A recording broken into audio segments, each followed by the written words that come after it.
Assalamu alaikum wa rahmatullahi wa barakatuhu. And may the peace, mercy, and blessings of Allah be upon you. Welcome to a brand new deep dive, custom tailored exactly for you. Yes, welcome. If you are someone who loves to strip away the noise and get right to the foundational blueprints of how we function, how we handle immense pressure, manage incredibly limited time, and build genuine psychological resilience, you are in the exact right place today. Absolutely. We are looking at a really exhaustive exegetical analysis of Surah Al-Muzzammil, which is chapter 73 of the Quran. And to do this properly, we're synthesizing some of the most profound classical Sunni tafsir works by historical giants like Al-Tabari and Ibn Kathir, alongside authentic hadith literature. It is truly a privilege to be exploring this material with you today. Yeah. And the mission for our deep dive today is incredibly practical, which I think is going to surprise a lot of people. I mean, we are not just looking at a static historical document here. Right. This surah, this chapter, is essentially a divine training manual for the human mind and soul. We're going to walk through it from the very first verse all the way to the monumental final verse to really uncover life lessons that can completely transform how you handle worldly pressure. I love that. It moves from this incredibly intimate, rigorous call for nocturnal devotion right into a pragmatic, community-oriented framework. It is fundamentally about how you integrate private devotion with public duty. Okay, let's unpack this, because to really grasp the gravity of this, we have to start with the historical context of the Makan and Madden shift. We do. And specifically, we need to look at this incredibly vivid metaphor of the cloak in verses 1 through 4. The surah opens with an intensely personal address. The English translation generally reads, "O you who wraps himself, stand in the night, except for a little." Yes. Now, looking at our source notes here, and right off the bat, there's a serious linguistic debate about that very first word, al-Muzzammil. There is, yeah. Some classical exegetes, like Ibn Abbas, say it simply means the one who is asleep, while others, like Qatada, define it much more literally as the one who is wrapped up in his garments. Mm-hmm. Can you set the scene for us? What is actually happening here historically that warrants this specific address? Absolutely. To truly understand al-Muzzammil, you have to understand the asbab al-nuzul. Let me pause you right there for a second. Sure. Asbab al-nuzul. Can you give us the, explain, on 5, breakdown of that term? Of course. Asbab al-nuzul translates roughly to the occasions or circumstances of revelation. Okay. Think of it as the historical why and when behind the text. You just cannot divorce the verses from the lived reality of the moment they were revealed. Right, context is everything. Exactly. This specific revelation is happening during the extremely early Meccan period. Prophet Muhammad has just experienced his initial overwhelming encounters with divine revelation in the cave of Hira. I want you to try and imagine the sheer metaphysical shock of that moment. The sources describe him returning home to his wife, Khadija, in a state of immense awe. I can only imagine. He is practically trembling, his heart is racing, and his immediate biological and psychological response is to ask to be covered. She says, "Wrap me up, wrap me up." He is seeking to be enveloped in his cloak for physical warmth and psychological comfort. That is such a deeply human reaction. I think anyone can relate to that on some level. Yeah, definitely. When the outside world becomes too heavy, or you experience a profound trauma or shock, human nature dictates that you seek out your ultimate comfort zone. You just want to pull the covers over your head, retreat into your bed, and completely shut the world out. The cloak here is functioning as a literal and figurative shield against an overwhelming reality. Precisely. And that deeply human instinct is exactly what makes this divine command to stand such a massive, jarring paradigm shift. Oh, yeah. The text is directly addressing him in that state of comfort, "O you who wraps himself," and immediately challenging it. It is establishing a foundational rule for anyone who wishes to effect change. Which is? The comfort of the cloak, which symbolizes rest, isolation, and the avoidance of the outside world, it must be abandoned if you are going to shoulder the burden of divine responsibility. You simply cannot change the world from under a blanket. So it's essentially a call to abandon the retreat. Yes, but with a crucial caveat. The life lesson abstracted by the classical scholars here is that preparation in private must precede sustainable public action. Okay, that makes sense. The transition from physical rest to spiritual duty in the dead of the night is the first vital test. You have to break out of your psychological retreat before you can ever hope to face the public square. Hearing you lay out that sequence, it almost flips the modern self-care narrative entirely on its head. It really does. Today, the advice is usually If you're overwhelmed, take a step back, rest, isolate yourself. Yeah. But this text is saying, you are overwhelmed, so stand up in the middle of the night and connect with the divine. Yes. But what really stands out to me in these notes is how the text tells him to stand. Verses 3 and 4 give us what our research calls the calculus of nocturnal devotion. The math of it, yeah. God commands him to stand for half of it, or lessen from it a little, or add to it. We're talking about standing in prayer for 1/3, 1/2, or even 2/3 of the entire night. Why this highly specific mathematical flexibility? Why not just say, pray for 2 hours? What's fascinating here is the sheer pedagogical wisdom embedded in that mathematical flexibility. It is not a rigid, crushing mandate of you must stay awake for exactly 4 hours and 30 minutes every single night. Right, that would be impossible to maintain. Exactly. The believer is given the autonomy to regulate their worship based on their fluctuating human capacity on any given night. This ensures that the devotion remains sustainable over a long period. But, make no mistake, the goal of this intense early regimen was very specific. What was it? It was meticulously designed to build spiritual stamina. Spiritual stamina. It sounds like athletic conditioning, but for the soul. Yeah. Like you were building muscle for a very specific event. That is an excellent analogy, because that is exactly what it is. Think about the physical environment of the night. The stillness of the night strips away all the visual and auditory distractions of the day. Yeah, the world is finally quiet. Exactly. There is no commerce happening, no social obligations pulling at your attention, and most importantly, for the prophet at that time, no enemies shouting abuse at you. It allows the believer to forge an unbreakable, singular connection with the Creator. This intense nocturnal practice wasn't just about accumulating raw hours of worship. It was strategic, emotional resilience training. The prophet was about to face daily, intense opposition in Makkah, to face that daytime hostility, ridicule, and eventual persecution without breaking psychologically. He needed this deep nocturnal fortification.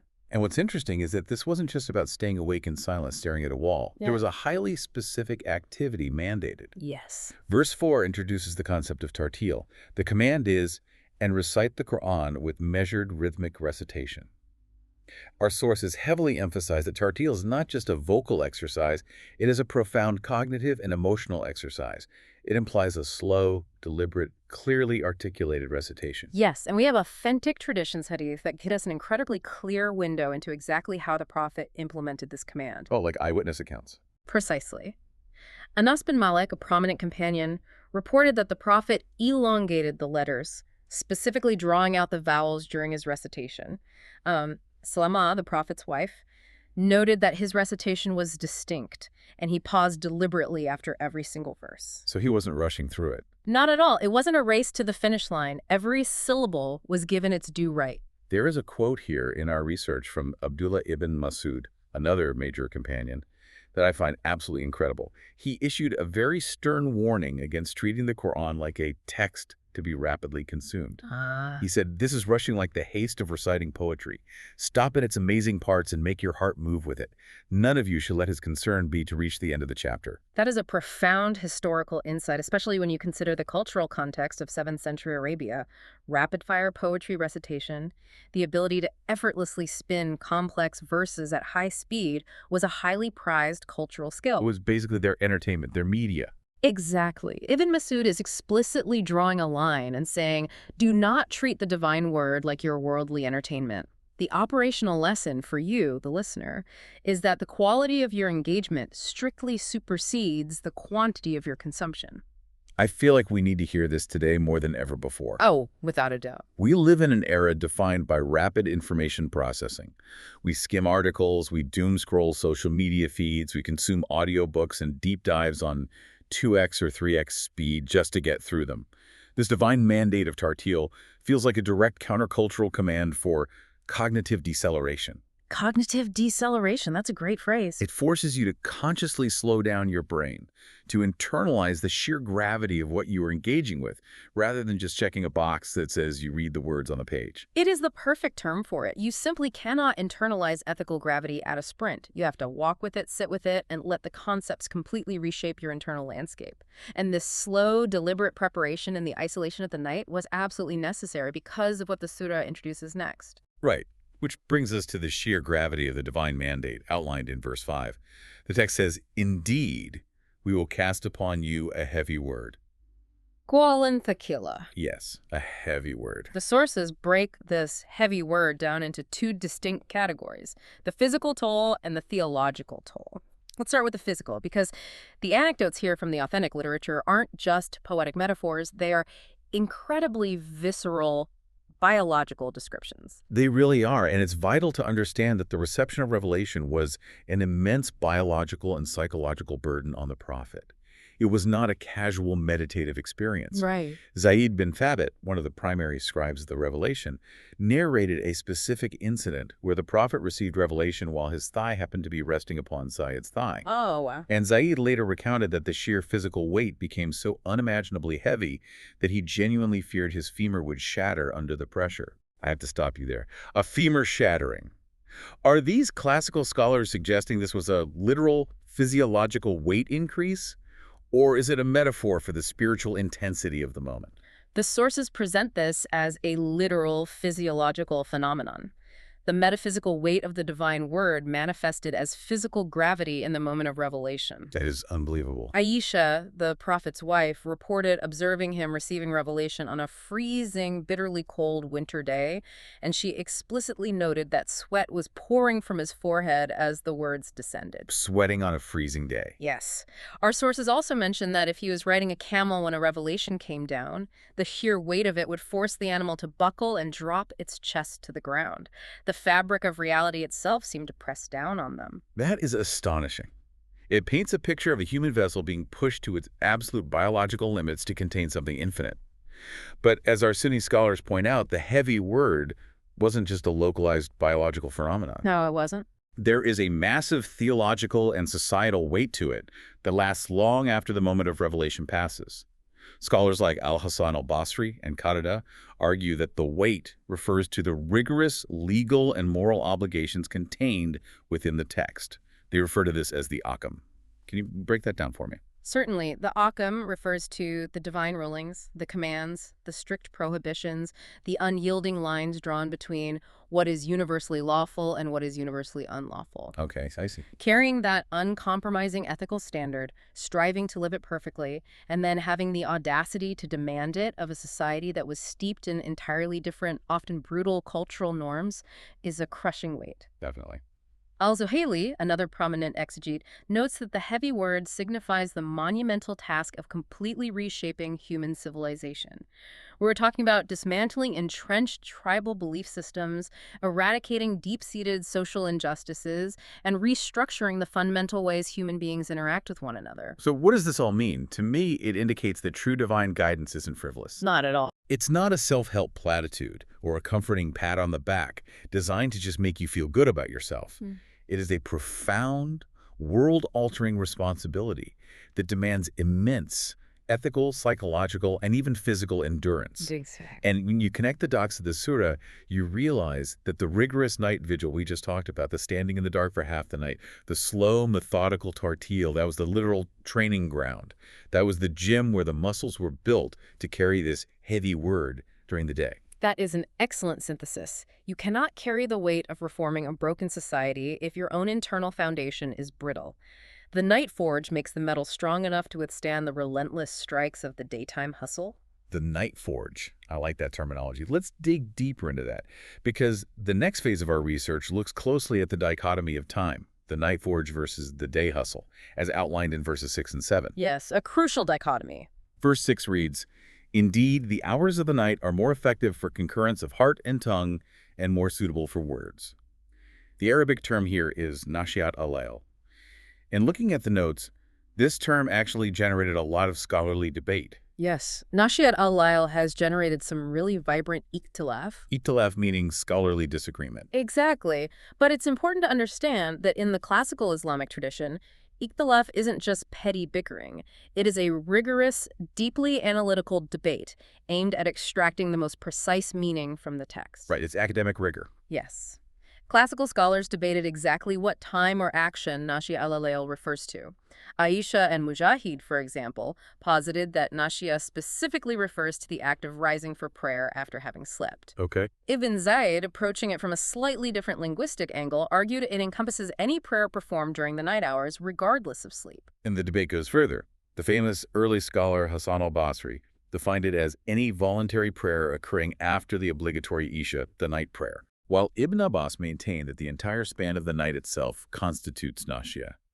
But our sources note that despite these nuances, there is a Sunni exegetical consensus that ultimately harmonizes these views. Yes, the consensus concludes that while any night prayer technically qualifies under the linguistic umbrella, the specific practice of sleeping and then waking in the deep night, which is legally known as tahajjud, yields the absolute highest spiritual efficacy. But let me push back on that a bit. If you're waking up in the middle of the night at 3 a.m., aren't you just exhausted? You are. How does sheer physical exhaustion and sleep inertia translate into spiritual clarity? I know when my alarm goes off early, I can barely focus enough to make coffee, let alone reach a state of deep, harmonious spiritual connection. That is exactly the friction the verse is highlighting. The psychological rationale provided right there in the text is that the night is more effective. The Arabic phrase is ashadu wathan, which literally means it treads heavier or strikes deeper for subduing the ego and harmonizing the tongue with the heart. It treads heavier. Yes. Think about what it takes to break your sleep cycle. It requires a massive conscious defeat of your own physical desires. You are prioritizing the divine over your most basic biological need for rest. That makes a lot of sense. Furthermore, without the visual and auditory noise of the daytime, cognitive dissonance is minimized. At 3 a.m., you are not thinking about your pending business deals, your social media notifications, or your interpersonal conflicts. Right, all that noise is gone. The darkness provides a pure blank canvas, allowing for an undistracted focus where what your heart feels and what your tongue recites are finally in perfect alignment. So the physical difficulty is actually the feature, not a bug. It forces a level of sincerity that is hard to replicate at 2:00 p.m. on a Tuesday. Precisely. Which is completely contrasted by verse 7, which violently shifts the focus to the daylight hours. It says, "Indeed, for you by day is prolonged occupation." The Arabic word used here is sab. Sab is a fascinating linguistic choice. It translates to prolonged occupation, but its root imagery evokes the concept of swimming or gliding through a vast expanse, and sometimes even implies leisure time or roaming freely. Swimming. That's a great visual. Scholars interpret this as a profound divine acknowledgement of the believer's worldly responsibilities. You have to dive into the ocean of the world to seek a livelihood, engage in commerce, educate others, take care of your family, and even rest and recuperate. It seems like it establishes a very strict, fundamental paradigm of time management. The day is specifically engineered for the rigorous pursuit of societal and economic duties, the hustle, while the night is fiercely guarded and preserved for religious devotion and spiritual replenishment. Exactly, and the operational life lesson for you here is about the absolute necessity of boundaries. By maintaining this strict boundary between the night forge and the day hustle, you inoculate yourself against burnout. Which is so common today. So common. In modern terms, if you are always on during the day, constantly swimming in the prolonged occupation of the world, checking emails at midnight, and you never retreat into the quiet fortification of the night, you will eventually collapse under the heavy word of your worldly responsibilities. The worldly hustle is only sustainable if it is continuously nourished by that nocturnal spiritual connection. That balance between the world and the spirit is incredibly tricky to strike, which leads us organically into the next major theme of the Surah devotion, trust, and the psychology of beautiful avoidance, found in verses 8 through 10. Let's start with verse 8. Okay. And remember the name of your Lord, and devote yourself to him with complete devotion. The Arabic word defining this devotion is tabatul. If we are talking about navigating this intense daily hustle without burning out, that naturally raises a question about boundaries. How does someone devote themselves entirely to God without just checking out of society completely? It is a critical question, and it requires precise theological definition so the believer doesn't fall into ascetic extremes. Lexicologically, tabatul implies severing oneself from creation to focus entirely on the Creator. Right. But scholars, notably Shafi Usmani, emphasize a massive, unbridgeable distinction between the Islamic concept of tabatul and monasticism, which the text refers to as rabbaniya. Let's explore that distinction because on the surface, Severing yourself from creation sounds exactly like being a monk. Rabbaniya dictates a literal physical withdrawal from society. It is the monk retreating to the isolated mountain monastery, abandoning human rights, ignoring family obligations, refusing to marry, and rejecting lawful pleasures in a misguided attempt to seek God. Islam categorically rejects this. Okay, so what is Tabatul then? Tabatul, on the other hand, is an internal psychological state, not a physical location. So you are still physically present in the grit of the real world. Very much so. You remain highly active in your business, your community, your family life. You are swimming in the sob of the day. But internally, psychologically, you are detached from worldly outcomes. Detached from outcomes. Yes. Your relationships and your worldly successes never eclipse your paramount relationship with God. You are fully in the world, but your heart is anchored solely to the divine. You fulfill your duties to creation meticulously, but you don't rely on creation for your ultimate sense of worth, security, or identity. That internal psychological anchoring connects directly to verse 9, which introduces the concept of the ultimate trustee, or tawakkul. It reads, "He is the Lord of the East and the West. There is no deity except him, so take him as disposer of your affairs." Taking Allah as a wakil, a trustee or disposer of affairs, is the absolute essence of tawakkul, which is usually translated as reliance or trust. The logic presented in the verse is airtight. Let's hear it. If God holds absolute, unmitigated sovereignty over everything represented by the East and the West, then an obsessing over outcomes is fundamentally irrational. The ultimate outcome is simply out of your hands. But I can imagine someone hearing that and thinking it sounds like fatalism. Yeah. Does tawakkul mean you just sit back on the couch, do nothing, and expect God to pay your rent? Not at all. And the scholarly consensus is very clear on combating that misconception. True tawakkul is a rigorous two-step process. Step 1. First, you must utilize all available material means and your personal faculties to their absolute maximum extent. You study relentlessly for the exam, you put in the grueling hours for your business, you lock your door at night, you seek medical treatment when ill. Okay, so you do the work. You do the work. But step 2 is the psychological shift, simultaneously recognizing that despite all your exhausting effort, the ultimate result is controlled exclusively by divine will. So letting go of the result. Exactly. If you succeed, you are deeply grateful, not arrogant, because you know the trustee facilitated it. If you fail, you are patient, not devastated or resentful, because you know the trustee handled the outcome according to a macro-level wisdom you might not be able to perceive yet. Here's where it gets really interesting, because we have to apply this internal detachment and absolute trust to one of the hardest parts of human existence, how we deal with toxic, abusive people. Yes, this is so relevant. Verse 10 addresses the intense persecution the prophet was facing in Makkah. It commands, "And be patient over what they say, and avoid them with gracious avoidance." The term here is Hajran Jamila. The prophet is facing escalating verbal mockery, character assassination, and eventual physical abuse. And the divine instruction isn't immediate retaliation, it's this beautiful parting. Hajran Jamila is, without a doubt, one of the most profound psychological and ethical concepts in the text. To unpack it, we have to look at the root concept of Hajr. Hajr involves severing ties, boycotting, or distancing oneself, usually out of deep grief or burning anger. Now, human nature typically dictates that when we separate from someone who has profoundly hurt us, it is accompanied by venomous words, malice, slammed doors, or deliberate attempts to inflict reciprocal pain. We want the scales to balance. We want revenge. Of course we do. It's the classic response, "You hurt me, so I'm going to make sure you know exactly how much damage you caused on my way out. I'm going to expose you, or at least get the last word." Exactly. But the modifier Jamila, which translates to beautiful, gracious, or handsome, fundamentally alters the entire nature of the action. It requires the believer to disengage from toxic environments, abusive individuals, or aggressive adversaries, while maintaining complete personal dignity, emotional regulation, and ethical integrity. Let's make this concrete for the listener. Say you are dealing with a deeply toxic workplace environment. Your boss is constantly belittling you, taking credit for your work, and trying to provoke a reaction. Or maybe it's a family Thanksgiving dinner, and an uncle is deliberately pressing your buttons, making abusive comments about your life choices. How exactly does one execute beautiful parting in those scenarios?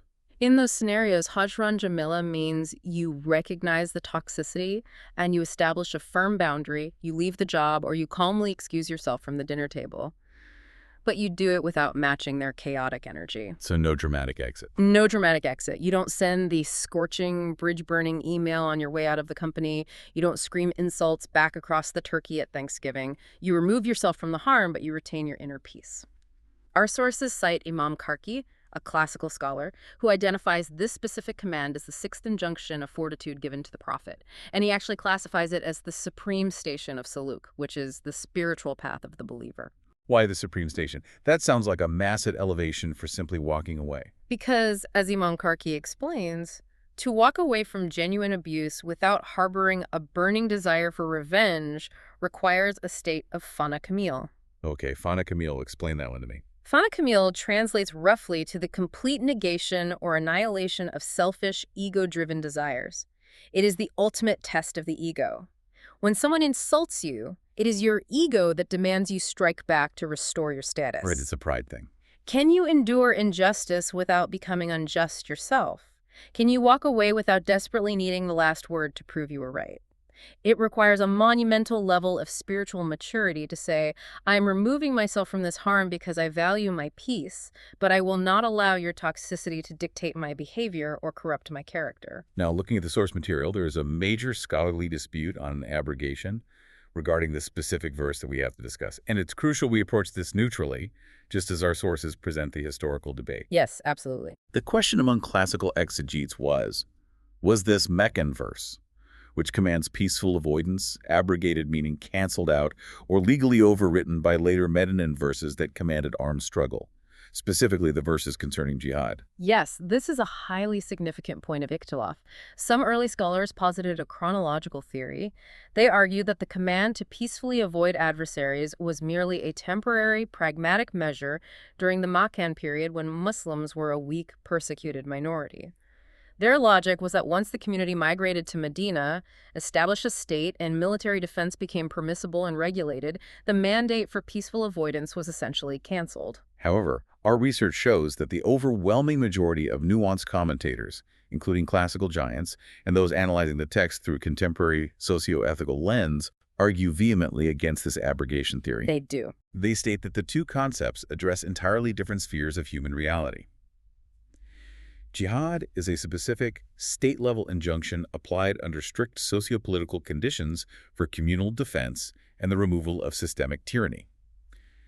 Hadran Jamila, on the other hand, is an eternal, baseline ethical mandate for psychological health and interpersonal relations. Exactly. It is the gold standard for how you deal with an antagonistic neighbor, a toxic coworker, or everyday interpersonal conflict. Therefore, it was never canceled out. It remains a permanent requirement. Precisely. The logic of the majority view is that you don't declare state-level war on a toxic relative or a rude neighbor. You practice Hadran Jamila. The ability to disengage beautifully is a permanent, indelible requirement of the believer's character, regardless of the geopolitical situation of the state. But that raises a massive psychological dilemma. If you are constantly practicing beautiful avoidance, if you're walking away and leaving the outcome to God via tawakkul, what happens to the oppressor? Does the person who belittled you or oppressed you just get away with it?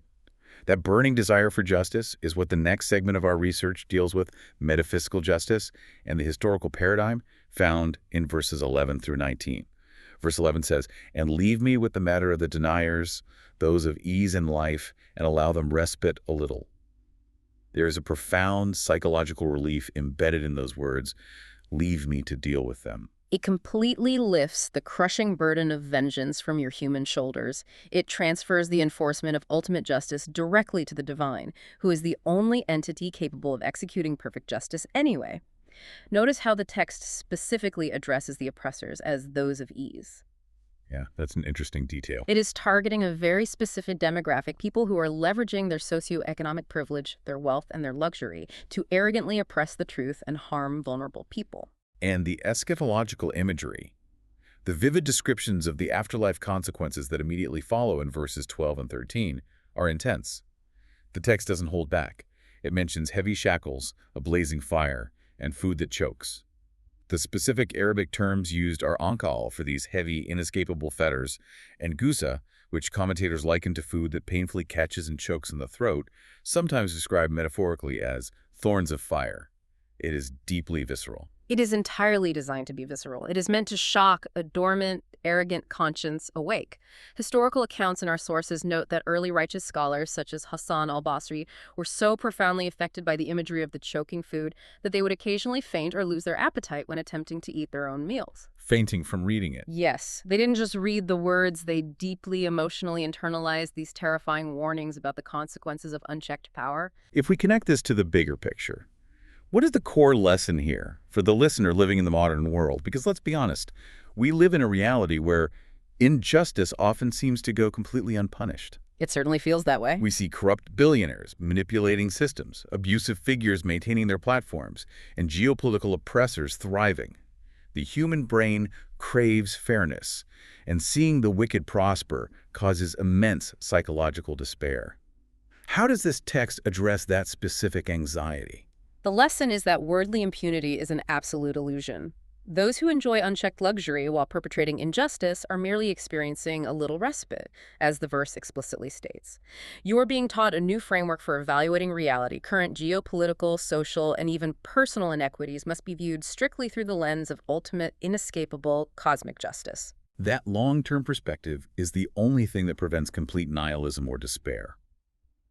If you genuinely believe this short worldly life is the only venue for justice, you will lose your mind seeing how the innocent suffer and the corrupt thrive.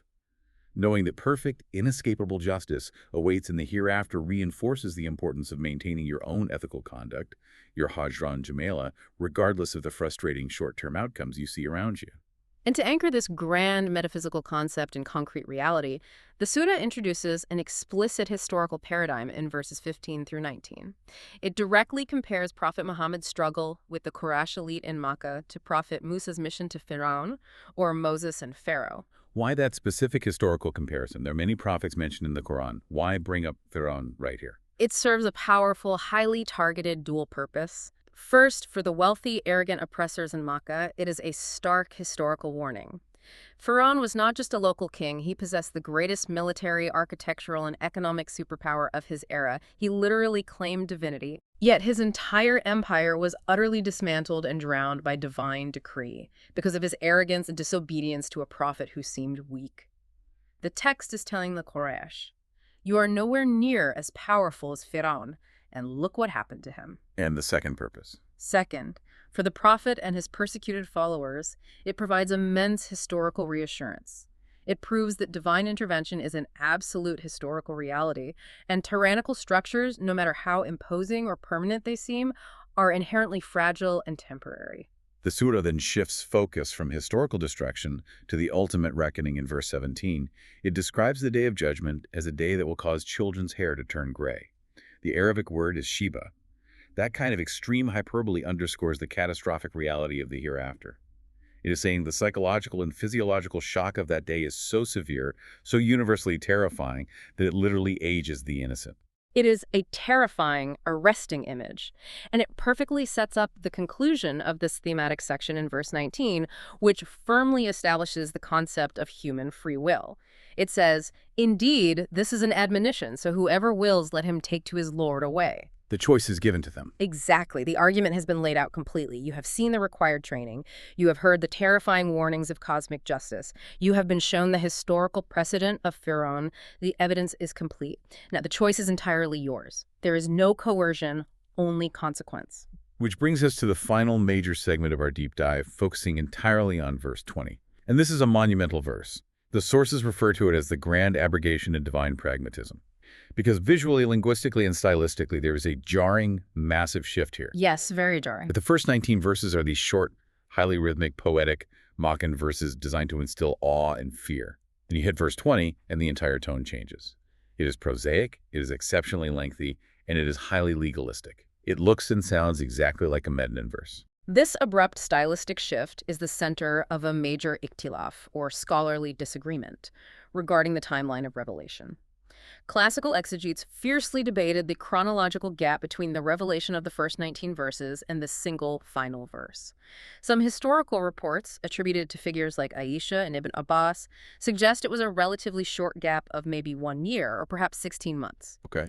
But the prominent scholar Sa'id ibn Jubayr vehemently argued against that.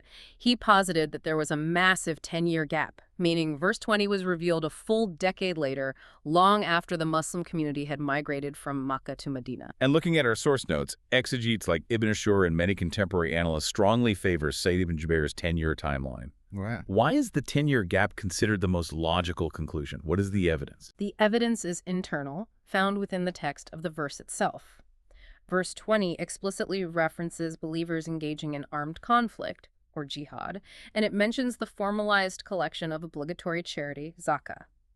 From a historical perspective, neither of these institutions existed during the early Makkan period when the Muslims were a small, persecuted, politically weak minority. That makes total sense. The socio-political conditions for state-level defense and state-managed wealth redistribution were only established much later in Medina as the community formed a functioning society. So structurally and historically, a decade-long gap makes the absolute most sense. So let's set the scene with that 10-year gap in mind. A full decade has passed. For 10 years, the core believers have been dutifully implementing this grueling, rigorous night vigil. They have been sacrificing their sleep, building their spiritual stamina. And then comes the abrogation, the nask. Verse 20 reads, "Indeed, your Lord knows, O Muhammad, that you stand in prayer almost 2/3 of the night, or half of it, or 1/3 of it, and so do a group of those with you. He has known that you Muslims will not be able to do it, and has turned to you in forgiveness, so recite what is easy for you of the Quran." This verse is the formal legal abrogation of the obligatory nature of Qiyam al-Layl, the night vigil. The divine is explicitly acknowledging the intense, physically depleting efforts of the prophet and his early companions over those many years. Right. Remember, they didn't have alarm clocks or artificial lighting. Right. They were standing for hours in the dark, and historical reports indicate that some were so fearful of not meeting the required mathematical quota, the half or the third, that they were overcompensating by staying up almost the entire night, resulting in extreme physical exhaustion and swollen feet. Wow. Recognizing these inherent human physiological limits, the divine law lightened the matter. It rendered the extended night prayer voluntary a nafil or sunnah act for the general Muslim populace, rather than a strict obligation. The new command is simply, recite what is easy. That is such a profound display of divine mercy. It highlights a theology of slow, intentional, sustainable change. Consistency prevents spiritual burnout. God wants sustainable, lifelong devotion, not an erratic, exhausting intensity that eventually causes the human vessel to shatter. Exactly. The training phase was complete, the stamina was built, and the verse continues by explicitly listing 3 specific demographic categories that are exempted from these extensive night prayers. This is where the text embeds some truly profound sociological insights into its legal framework. Yes, the 3 categories are clearly listed. First, the ill, which is a direct, compassionate acknowledgement of human physiological frailty. Second, those traveling for commerce, beautifully described as seeking of the bounty of Allah. And third, those fighting, meaning those engaging in military defense for the cause of Allah. Now, what is absolutely critical to understand here is the observation made by classical Sunni scholars regarding the structural equivalence of these 3 categories. Good evening. The pursuit of a lawful livelihood, engaging in commerce, trade, entrepreneurship, going to work, is mentioned in the exact same breath and given the exact same structural weight and exemption as fighting physically in the path of God. The sources quote Umar ibn al-Khattab, the second caliph, noting this exact equivalence. He extracted the profound life lesson that lawful commerce, providing for your family, and contributing to the economic stability of your community are highly sanctified acts of worship. You're telling me that working a 12-hour shift at a factory or grinding through a difficult day at the office to pay the rent is structurally equated to physical defense of the community. This completely destroys the modern binary we create between the secular workplace and religious rituals. It truly does destroy that binary. Islam does not recognize a separation between the sacred and the secular when intention is involved. If you are exhausted because you worked a grueling shift to feed your children legitimately to keep them out of poverty, that exhaustion is recognized and honored by the divine as being on par with the exhaustion of the soldier on the battlefield or the ascetic praying all night in the mosque. Your daily hustle, when done with ethical integrity and the right intention, is an act of supreme devotion. That is incredibly empowering for the average person. It elevates the mundane reality of going to work every day. But the verse doesn't just leave it at the acquisition of wealth, it dictates how to distribute it. Alongside the easing of the night prayer, it mandates establishing the obligatory prayer, giving zakah and loaning Allah a goodly loan, which in Arabic is qard hasan. It's important we contrast those two financial terms because they represent different spheres of social responsibility. From a strict jurisprudential perspective, zakah is a mandatory wealth tax. It is calculated math, typically 2.5% of stagnant wealth that meets a certain minimum threshold. It is the absolute baseline of financial obligation to the poor. Cardasan, however, represents voluntary philanthropy. It is public welfare spending acts of selfless charity that go above and beyond the minimum legal requirement to support the community. And framing voluntary charity metaphorically as a loan to God is a psychological revolution in how we view money. You are not losing your wealth when you give it away. You are transferring it to an infallible guarantor who promises infinite compound interest in the hereafter. There is a Sahih Hadith, an authentic tradition included in our research here, that illustrates this perfectly. The Prophet asked his companions a very pointed question: "Who among you loves their heir's wealth more than their own?" The companions replied logically, saying that of course they loved their own wealth more than what they would leave to their heirs. And in response, the prophet completely corrected their entire economic worldview. He told them, "Your own property is only that which you have sent forward for the hereafter, and whatever you held back indeed belongs to the heir." It radically reframes the very concept of ownership. What you hoard in your bank account isn't actually yours. You're just holding it temporarily for whoever inherits it when you die. What you give away in charity, what you invest in others, is the only wealth that truly remains yours forever. Wow. We have covered an immense amount of ground, from the psychology of the cloak to the restructuring of the global economy. But before we wrap up, we have to touch on Segment 7: contradictions, gaps, and source verification. We need to do some serious myth-busting about the cultural folk religion that has grown up around this specific surah. Because I know listeners might be wondering, are there magical guarantees to reciting this surah? Do I get rich or cure all my illnesses if I read it a certain number of times? This is a crucial topic, and it's why we must rely on rigorous academic evaluation of Hadith literature. There's a widespread phenomenon within the broader, less rigorous tafsir tradition involving fabricated traditions, known academically as Mawdu. Some classical commentators unfortunately included a widely circulated hadith attributed to Ubay ibn Ka'b, claiming that whoever recites Surah Al-Muzzammil will be permanently relieved of hardship in this world and the hereafter, which implies a magical guarantee of wealth or immediate relief from suffering. And we see contemporary cultural practices sometimes take this even further, prescribing that you must read the surah exactly 41 times or exactly 100 times to secure a promotion, get wealthy, or cure a specific illness. But strict hadith verification by master scholars giants in the field of authentication like Ibn al-Jawzi and Ash-Shawkani universally condemns the Ubay ibn Ka'b narration as a deliberate, complete fabrication. It was historically invented by a group known as the Zanadika. Wait, why would someone invent a religious text just to get people to read the Quran? That's wild. You'd think fabricators would invent things to gain political power or money. It is a fascinating piece of religious psychology. The Zanadika were essentially heretics or misguided zealots who actually admitted to inventing these texts with good intentions. They saw people becoming distracted by worldly affairs or complex legal debates, so they fabricated extreme magical rewards for reciting specific surahs just to encourage the masses to read the Quran more. They thought the end justified the means. So But the Orthodox scholars rejected this entirely, arguing that you cannot lie about the divine even for a perceived good cause. The numerological practices you mentioned, reading it exactly 41 or 100 times for specific worldly gains, are entirely baseless. They have zero authentic textual basis in the Siyasitta, the six major universally accepted hadith collections. this raises an important question. If those specific transactional magical guarantees are fabricated by zealots, what is the actual virtue of the surah? Why are we spending an hour deep diving into it? The true virtue is found in the authentic Sahih validations by scholars like Muslim and at-Tirmidhi. The virtue does not lie in using the words as a magical incantation or a spell. The virtue lies entirely in adopting the psychological and physical disciplines prescribed within the text, establishing a regular night prayer to build stamina, practicing the immense emotional regulation of Hajdan Jamila, engaging ethically in lawful commerce, and giving generous charity. The blessing comes from the transformative action the surah inspires, not just moving your lips to utter the syllables. It is about profound behavioral transformation, not just rhythmic recitation. Which brings us perfectly to our conclusion: the architecture of the resilient believer.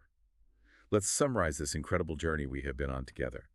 Surah Al-Muzzammil starts by stripping away the illusion of the comfort zone, pulling the prophet out from under the heavy cloak of isolation. It mandates mastering Tarteel, that slow, deliberate cognitive engagement with truth in the dead silence of the night to build unbreakable stamina. It furnishes you with advanced emotional intelligence by demanding Hadran Jamila, the supreme ability to walk away from toxicity beautifully, maintaining your dignity without malice or desire for revenge. It provides a necessary metaphysical anchor through tawakkul, transferring your crushing anxiety over outcomes to the absolute Lord of the East and the West. It reframes your view of global injustice by reminding you of the historical paradigm of Firan. And finally, through that grand abrogation in verse 20, it demonstrates profound divine pragmatism. It eases the physical burden of the night, legally elevates your daily commute and your lawful job to the status of holy endeavors, and completely revolutionizes your relationship with wealth through the concept of the goodly loan. It is a complete, holistic blueprint for living effectively, resiliently, and righteously in a chaotic world. But there is one final, deeply provocative thought I want us to leave you, the listener, with, derived directly from the very last words of verse 20. The entire surah, with all of its massive commands, ends with a simple injunction, and seek forgiveness of Allah. Yes, I want you to think about that deeply. After doing all this incredible work, standing for hours in the freezing night, carefully and slowly reciting the Quran, enduring horrible abuse with beautiful patience, working tirelessly in lawful commerce to feed your family, giving your mandatory zakah, and then offering voluntary charity on top of that, after doing absolutely everything right, why does God command you to end the entire process by asking for forgiveness? It seems totally counterintuitive. If you've done all that, you should be taking a victory lap. You should feel like you've conquered the spiritual mountain. But that is exactly the point, and it is the final genius stroke of the surah. Recognizing the inherent, unavoidable imperfections in our human worship is the ultimate tool to keep the ego in check. It actively prevents spiritual arrogance. Because the moment you think you have perfected your devotion, your ego takes over. Asking for forgiveness reminds you that no matter how much you do, your finite human efforts will never perfectly match the infinite majesty of the divine. It is a profound, beautiful paradox. The closer you get to God through these incredible, grueling disciplines, the more clearly you realize your absolute desperate need for His mercy. What a phenomenal place to pause our deep dive today. Jazakallah khair. May Allah reward you with goodness for spending your valuable time listening to us.